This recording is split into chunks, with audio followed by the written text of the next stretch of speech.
نجومی کو بغاوت کی سزا مل چکی تھی، اب اس کی باری ہے، لیکن یہ دیکھ کر وہ اپنے ہوش و حواس کھو بیٹھا کہ تلوار باز کوئی اور نہیں بلکہ ملکہ نور جہاں کا سپہ سالار ہی ہے۔ نجومی کو قتل کرنے کے بعد سپہ سالار نے اپنی تلوار اشاش کے بھائی کی گردن پر رکھی اور پوچھا، تمہیں کیا لگتا ہے میں تمہارے ساتھ کیا کروں گا؟ پسینے کی بوند اس کے گردن سے ہوتی ہوئی چھاتی تک جا پہنچی۔ وہ بولا، یقیناً میرا حال بھی نجومی سے بدتر ہونے والا ہے، کیونکہ نجومی کو بغاوت پر آمادہ کرنے والا میں ہی ہوں۔ تم بتاؤ تم کیا کرو گے میرے ساتھ؟ سپہ سالار بولا، میں وہ کرنے والا ہوں جو ایک سپہ سالار کو دوسرے سپہ سالار کے ساتھ کرنا چاہیے۔ وہ آگے بڑھا اور اشاش کے بھائی کو گلے لگا لیا۔ اشاش کا بھائی جو کہ ابھی تک صورتحال نہ سمجھ سکا تھا بولا، پھر تم نے نجومی کو کیوں قتل کیا؟ ملکہ نور جہاں کے سپہ سالار نے آگے بڑھ کر نیچے بکھرے ہوئے ہیرے جواہرات کو اٹھاتے ہوئے کہکا لگایا اور بولا، مجھے ہرگز یہ منظور نہیں ہوگا کہ بادشاہ کی طرف سے ملنے والا انعام دو حصوں میں بٹے، اور ملکہ نور جہاں کو حاصل کرنے کے لیے میں اس جیسے 20 نجومیوں کو قتل کر سکتا ہوں۔ اشاش کے بھائی کی جان میں جان آئی۔ اب وہ دونوں ملکہ نور جہاں کی خدمت میں حاضر ہوئے۔ سپہ سالار دل ہی دل میں ملکہ کو حاصل کرنے کے بارے میں سوچ کر مسکرا رہا تھا۔ اسے اپنی قسمت پر رشک آ رہا تھا کہ ملکہ چند ہی ماہ میں اس کی ملکیت ہو جائے گی، دنیا کی سب سے خوبصورت بیوی کا وہ مالک ہوگا۔ انہوں نے ملکہ کے سامنے نجومی کا کٹا ہوا سر اور چند بیش قیمتی جواہرات رکھتے ہوئے کہا کہ مہارانی، اس غدار نے ان چند کوڑیوں کے عوض آپ کے ساتھ غداری کی۔ ملکہ نور جہاں جو کہ اپنے سب سے خاص نجومی کی موت پر حیران اور پریشان تھی، فوراً بولی، کیا مطلب؟ اشاش کا بھائی بولا، مہارانی، یہاں سے جنوب کی طرف ایک ظالم بادشاہ ہے جو اپنے ظلم و ستم کی وجہ سے بہت مشہور ہے۔ اس نے آپ کی ریاست کو فتح کرنے کے لیے یہاں ایک جاسوس بھیجا تھا جس نے آپ کے نجومی کو ان جواہرات کے عوض بغاوت پر آمادہ کیا تھا، اور نجومی اس کو ہمارے قیمتی راز دینے والا تھا، لیکن اسی وقت آپ کے سپہ سالار نے بہادری سے اس کی گردن اڑا دی۔ سپہ سالار فوراً اس کی ہاں میں ہاں ملاتے ہوئے کہنے لگا کہ ہمیں ان کی گفتگو سے جو معلوم ہوا اس کے مطابق وہ ہم پر چند ہی ماہ میں حملہ کرنے والے ہیں، لیکن افسوس کہ میں اس جاسوس کو نہیں پکڑ سکا جس نے نجومی کو بغاوت پر اکسایا۔ ملکہ بولی، لیکن وہ ہم پر حملہ کیوں کریں گے؟ اس کی کیا وجہ ہے؟ اشاش کا بھائی نہایت معصومیت سے بولا کہ وہ بادشاہ کوئی انسان نہیں، شیطان ہے۔ مہارانی نور جہاں اسے آپ کی ریاست کے قدرتی حسن نے اپنی طرف مائل کیا ہے۔ ملکہ کا ایک وزیر بولا، نہیں، مجھے نہیں لگتا کہ ہماری ریاست اس قدر حسین ہے کہ وہ ہم پر حملہ کرے، کیونکہ میں نے اس کے بارے میں بہت کچھ سن رکھا ہے۔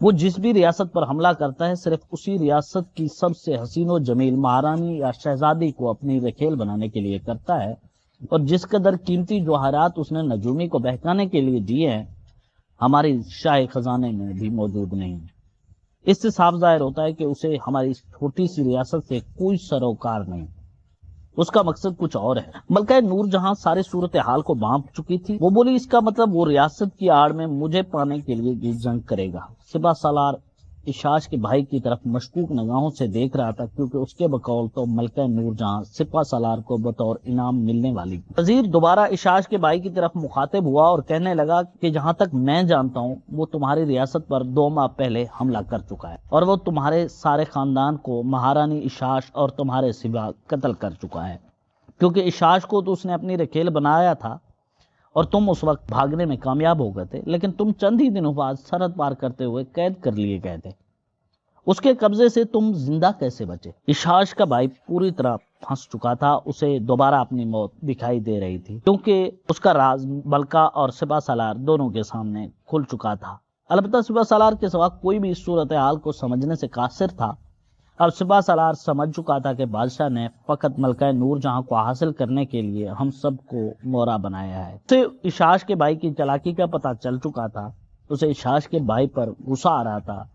اب اگر وہ اشاش کے بھائی کو بچانے کی کوشش کرتا تو خود بھی پھنستا تھا۔ اچانک سپہ سالار کی نظر اشاش کے بھائی کے پھٹے ہوئے کرتے پر پڑی، جو راستے میں گھوڑے سے اترتے ہوئے گرنے سے پھٹ گیا تھا۔ اس نے فوراً حالات کو قابو کرتے ہوئے کہا، مہارانی، اس کا مطلب وہ جاسوس جس نے نجومی کو بغاوت پر اکسایا کوئی اور نہیں بلکہ اشاش کا بھائی ہی ہے۔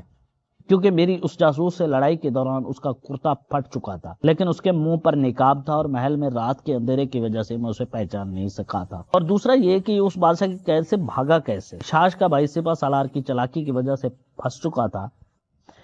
اس نے ملکہ کو ساری صورتحال ایک ہی سانس میں واضح کر دی۔ سپہ سالار بھی اس کے ساتھ شامل۔ سپہ سالار نے خود کو بچانے کے لیے ایک ہی بار میں شاش کے بھائی کی گردن اڑا دی اور چالاکی سے بولا کہ میں جس تھالی میں کھاتا ہوں اس میں تھوکتا نہیں ہوں۔ وہ بولا ملکہ نور جہاں یہ جان چکا تھا کہ میری وجہ اب اس کی موت آ چکی ہے، اس لیے مجھ پر الزام لگا رہا تھا۔ اگر آپ کو مجھ پر یقین نہیں تو یہ لیجئے تلوار اور اپنے ہاتھوں سے میری گردن اڑا دیں۔ ملکہ نور جہاں غصے سے بولی کہ اگر تم جلد بازی نہ کرتے تو ہم اس سے اور بھی بہت سے راز اگلا سکتے تھے۔ ملکہ نور جہاں کو سپہ سالار پر ہلکا سا شک ہونے لگا، لیکن وہ اپنی چالاکی سے ملکہ کو یہ باور کرانے میں کامیاب ہو گیا کہ وہ اپنی ریاست سے بغاوت نہیں کر سکتا۔ ملکہ نور جہاں جو کہ آنے والے خطرے کا سن کر کافی پریشان تھی، اس نے کہا کہ کل کو تمام وزیروں کی بیٹھک بلوائی جائے تاکہ آئندہ کے لائے عمل تیار کیا جائے، اور دربار کو برخاست کرتے ہوئے اٹھ کر چلی گئی۔ ملکہ نور جہاں کا سپہ سالار بہادر ہونے کے ساتھ ساتھ بہت چالاک بھی تھا۔ اس نے سوچا کہ آج تو بچ گئے، لیکن بادشاہ جتنا چالاک اور طاقتور رہے اب نہیں تو وہ مجھے میدان جنگ میں کسی صورت نہیں چھوڑے گا۔ اس لیے اس نے بادشاہ کے ساتھ ہاتھ ملانے کا سوچا اور اپنے ایک جاسوس کو بادشاہ کے پاس ایک پیغام دے کر بھیجا کہ ملکہ نور جہاں کا سپہ سالار آپ کے ساتھ ہے۔ مجھے ملکہ نہیں چاہیے، مجھے اپنی جان کی امان چاہیے، اور آپ کے وعدے کے مطابق وادی ستورہ کی سپہ سالاری بھی مجھے چاہیے۔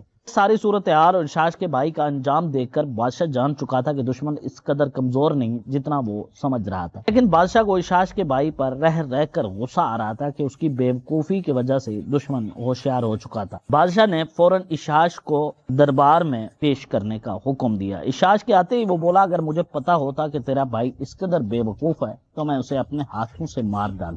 بادشاہ نے اس کے منہ پر اس قدر زوردار تھپڑ مارا کہ وہ بادشاہ کے تخت سے 3-4 فٹ دور جا کر گری۔ ایک بوڑھی دائی آگے بڑھی اور بادشاہ کے سامنے گر گرانے لگی کہ بادشاہ سلامت اس معصوم پر رحم کریں، وہ حاملہ ہے۔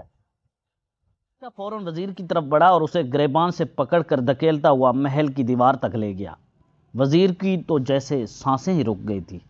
وزیر کے ہاتھ پاؤں کانپنے لگے۔